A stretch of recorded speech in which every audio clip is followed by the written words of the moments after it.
Hi, my name's Adrian Trujillo, and today I'm going to be working on nearpod with you. This is a quick tutorial video on just some of the possibilities of what you could do with nearpod.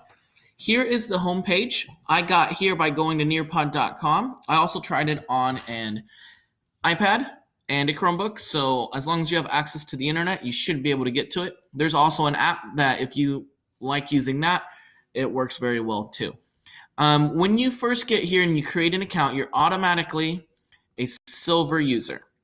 Now, being a silver user lets you use a lot of the options on nearpod, but to get the total experience, you probably need the gold membership. And they do give you 30 days free gold trial, which is phenomenal because in those 30 days, I think it's a lot of time for you to really explore the program and see if you like it. And then you can just upgrade here. I'm going to go ahead and go to my library, where this is where you would see everything you've created. And this is where it took me to when I first became a member. If I scroll down here, you're going to see that nearpod has a couple of these lessons to help train. I went through the create a nearpod lesson training, and that's how I created my preview I'm going to share with you today. I didn't do the getting started, and I didn't do the virtual reality, but if I'm going to mess with this more, I'll probably do those as well. I'm going to go ahead and show you the lesson that I created. It gives you two options, a live lesson and a student pace. Live lesson is where you're in control of what students' slides they're on, so they can't just work through at their own pace. And student pace, as the name says, they can just work through what presentation you have made. We're going to click live lesson. This is when I was trying this earlier, so I'm going to hit no. So we can start from the beginning.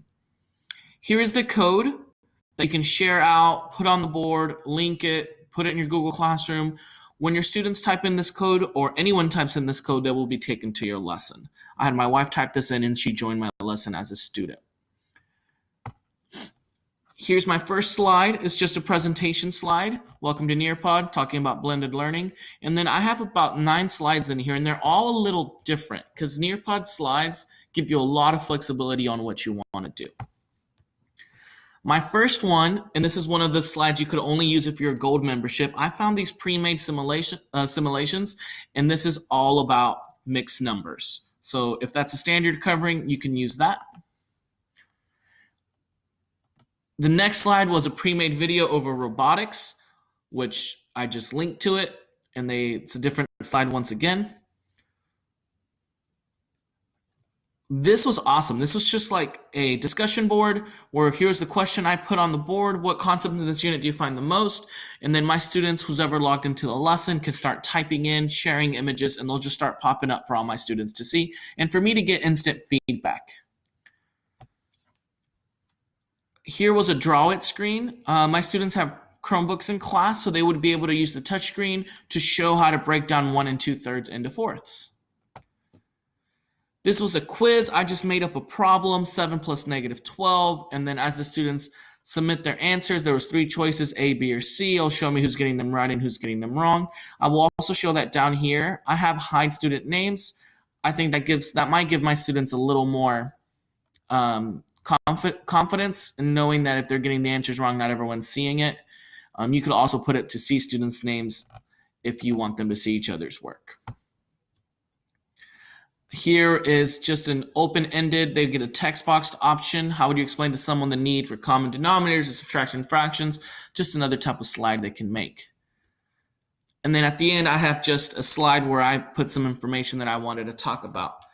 Overview, we've talked about how you can get to it if you can get to the internet, how it's free unless you want to access the gold aspect of it, which I would recommend. With that gold aspect, I think you can hit anywhere on Bloom's taxonomy. They can create, they can evaluate. Obviously, you can just check for understanding and see if they can apply it. On the SAMR model, I really do think this can let you create a unique learning experience, thinking about that simulation slide, virtual field trips. I think that the student place lesson is a really good place for them to work on their own, so you can set this up as an assignment. I absolutely love the flexibility given to you. I'm going to quickly exit out of my lesson here I made. I do want to leave my lesson. And then when you go to create your own free lesson, I'm just going to show you the options as my ending here. When you hit add a slide, your content, all of this here, Nearpod 3D, simulation, field trip, all of that is what you get with your gold membership. And then when you hit add a slide, that's if you want to link to the web. And then here are all the different activities you can create. And that's how you saw me use a bunch of those. I hope you really like Nearpod. Once again, my name's Adrian Trujillo. Thank you for being on this journey with me today.